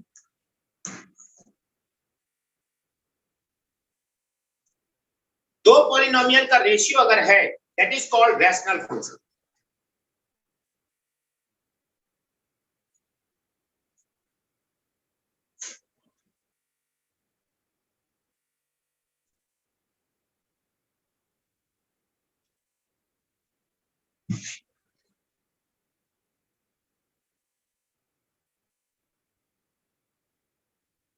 इसमें सबसे पहला रैशनल फंक्शन में पहला 3.1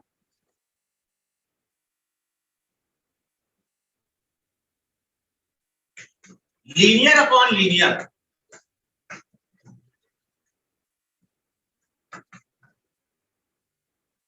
ऊपर भी लीनियर, नीचे भी लीनियर, बिल्कुल लिखते जाओ। इस फंक्शन की domain denominator can not 0, cx plus d not equal to 0, x is not equal to minus d upon c। तो इसको हम कैसे लिखें, डोमेन R में से माइनस डी अपॉन सी हम हटा दें, ये इसकी डोमेन आएगी। रैशनल फंक्शन की रेंज कैसे निकालते हैं, यहां पे लिखो मेथड टू फाइंड रेंज।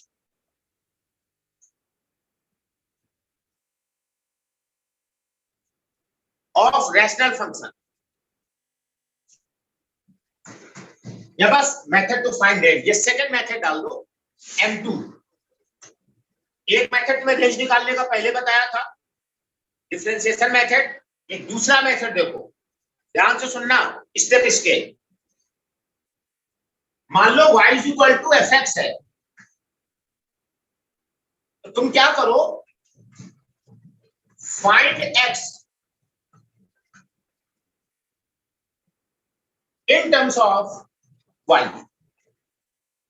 यहां पे y in terms of x है, आप x निकालो इन टर्म्स ऑफ y, तो आपको मिलेगा x is equal to gy, ऐसे कुछ आएगा। और जो इसकी डोमेन होगी वही इसकी रेंज होगी।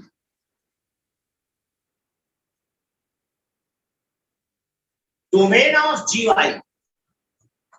Is equal to range of fx।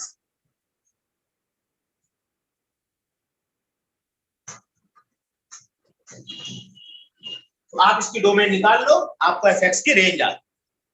यही लॉजिक हम इस पे लगाएंगे। सबसे पहले क्या करें,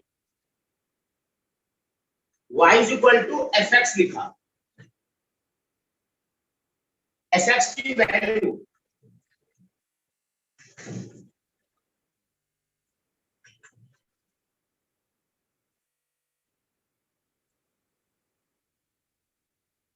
y is equal to ax plus b upon cx plus d। अब आपको x निकालना है इन टर्म्स ऑफ y, इसका इधर प्रोडक्ट करा दो, cxy plus dy ax plus b।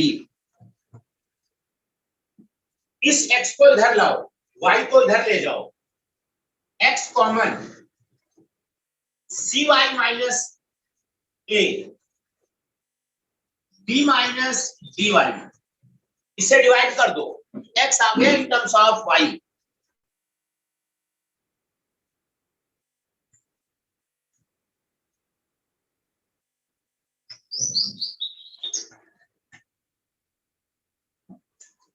और यहां पे इसकी डोमेन कैसे आएगी, डिनोमिनेटर कैन नॉट जीरो।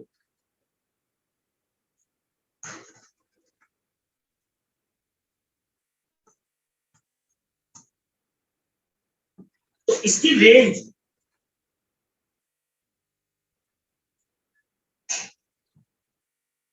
इसकी डोमेन है ए मान ए अपॉन सी, हटा दो,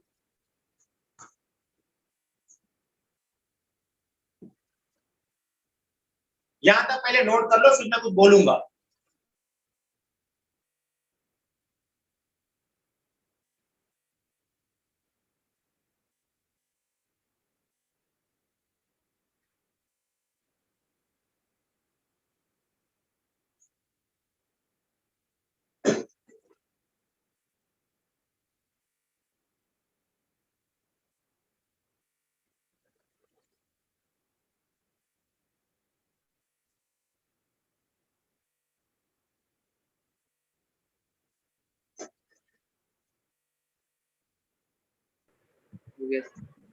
हो गया। देखो ये मेथड तभी लगेगा जब डोमेन आर हो, या आर माइनस कोई एक नंबर हट रहा है डी अपॉन सी, बस तब ये मेथड वैलिड है। और उस केस में चाहो तो आप डायरेक्ट याद रख सकते हो। देखो इधर ये फंक्शन है, इसकी हमें रेंज चाहिए आर माइनस ए अपॉन सी, ऊपर एक्स नीचे एक्स के कोफिशिएंट का रेशियो हटा देना है आर में से, इसकी range R minus A upon C, domain R minus minus D upon C. लेकिन इसी के नीचे लिखो 3.2,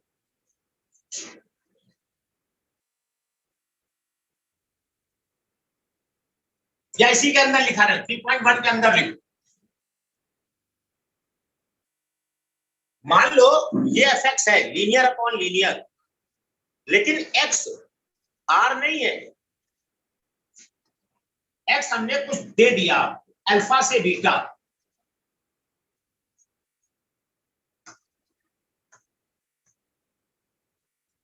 तब ये मेथड नहीं लगेगा।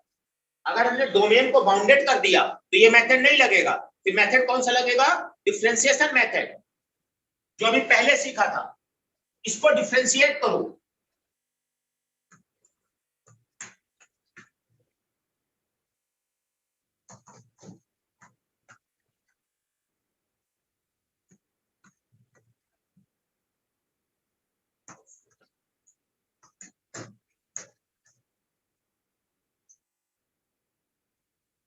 ये आ गया। अब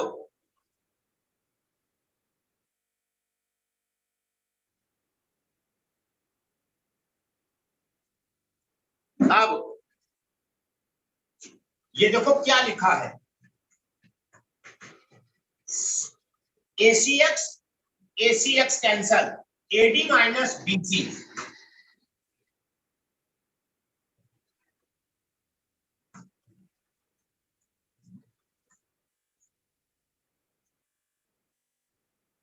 AD minus BC upon CX plus D का होल स्क्वायर।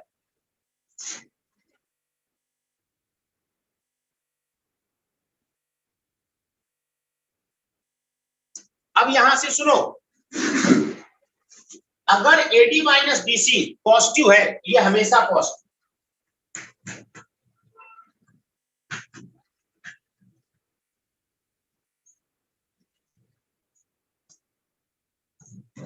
तो एफएक्स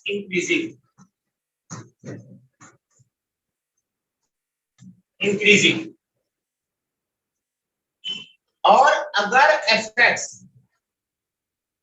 और अगर इंक्रीजिंग है तो अल्फा पे मिनिमा, बीटा पे मैक्सिमा।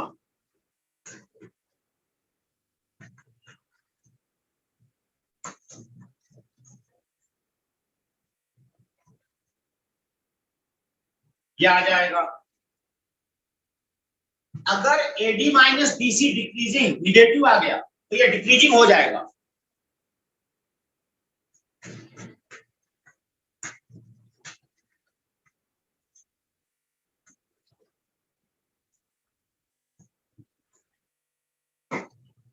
एफएक्स इज डिक्रीजिंग, और अगर डिक्रीजिंग है अल्फा पे मैक्सिमा।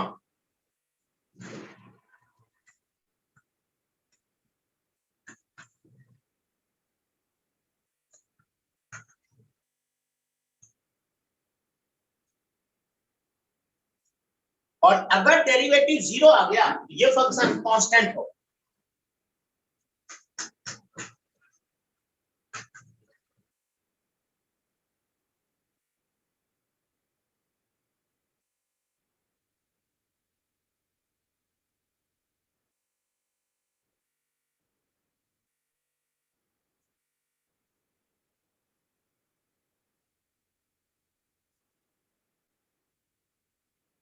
तो एफ डैश जीरो होगा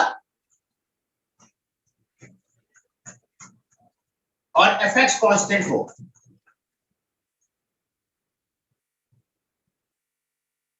नोट करो यहां पर,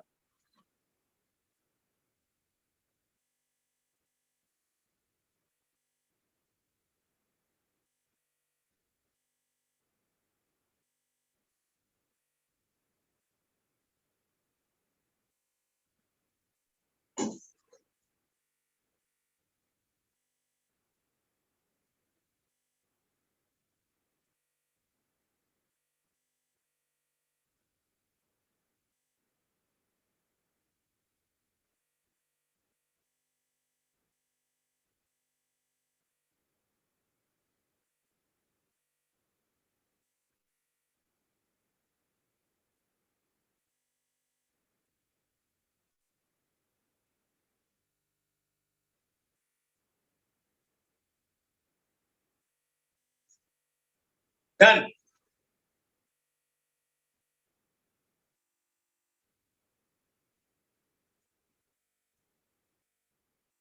इस पे एक क्वेश्चन केवल कराऊंगा मैं, एक एग्जांपल लिख लो।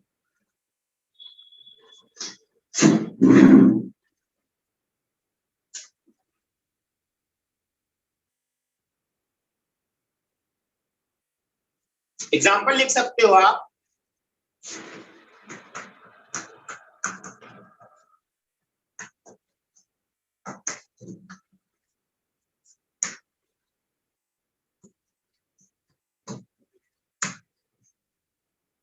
To sine X minus one upon sine X minus two, इसकी रेंज निकालनी है।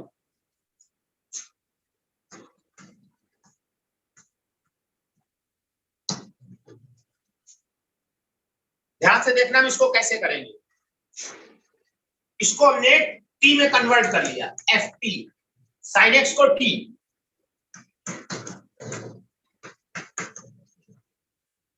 और टी की वैल्यू -1 से 1, क्योंकि साइन एक्स -1 से 1 होता है। इसको हमने ऐसे लिखा। अब या तो आप डिफरेंशिएशन मेथड लगा दो या डायरेक्ट ये रिजल्ट यूज कर लो। AD minus BC, AD -4, BC minus +1 -3, negative. AD minus BC negative मतलब FT डिक्रीजिंग।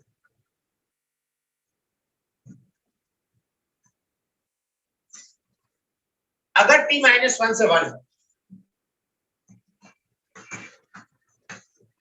तो इसका जो डिक्रीजिंग है तो जो मैक्सिमा आएगा वो -1 पर आएगा। -1 रख दो, ऊपर -3, नीचे -3, 1 आएगा। इसका मैक्सिमा तो 1 आ गया और इसका मिनिमा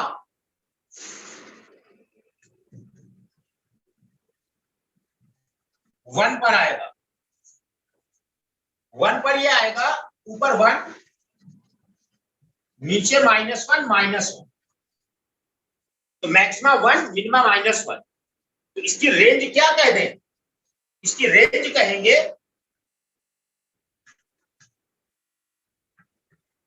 -1 से 1।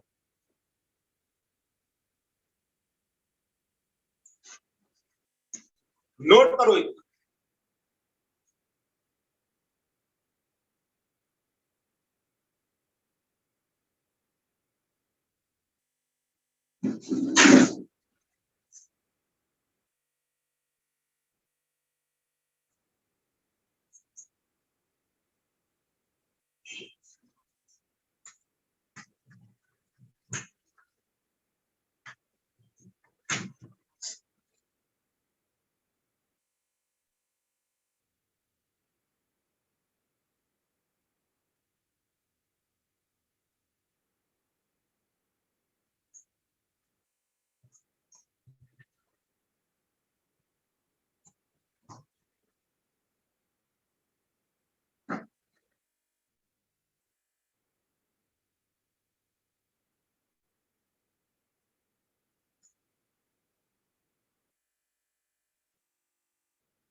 ये लिख लो, या 3 cos x + 4 लिख लो।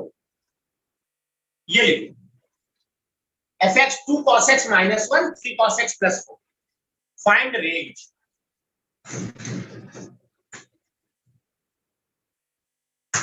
इसको हम यही रोकेंगे। इसी क्वेश्चन आप मेरे बोलोगे सर ये क्वेश्चन कराना है, अभी इसमें 3-4 क्वेश्चन हम और कराएंगे, तब हम अगले पॉइंट पर आएंगे। तो आप यहां तक नोट करके अब ये क्वेश्चन लिख लो, fx = 2 cos x - 1, 3 cos x + 4। Find range of function. और नोट हो जाए तो बोलो नोट हुआ। हो गया सर, नोट हो गया। सर हो गया। चलो हो गया सर। यहीं से हम मिलेंगे अगले क्लास में भाई। Okay, thank you sir. Thank you बेटा। Thank you sir.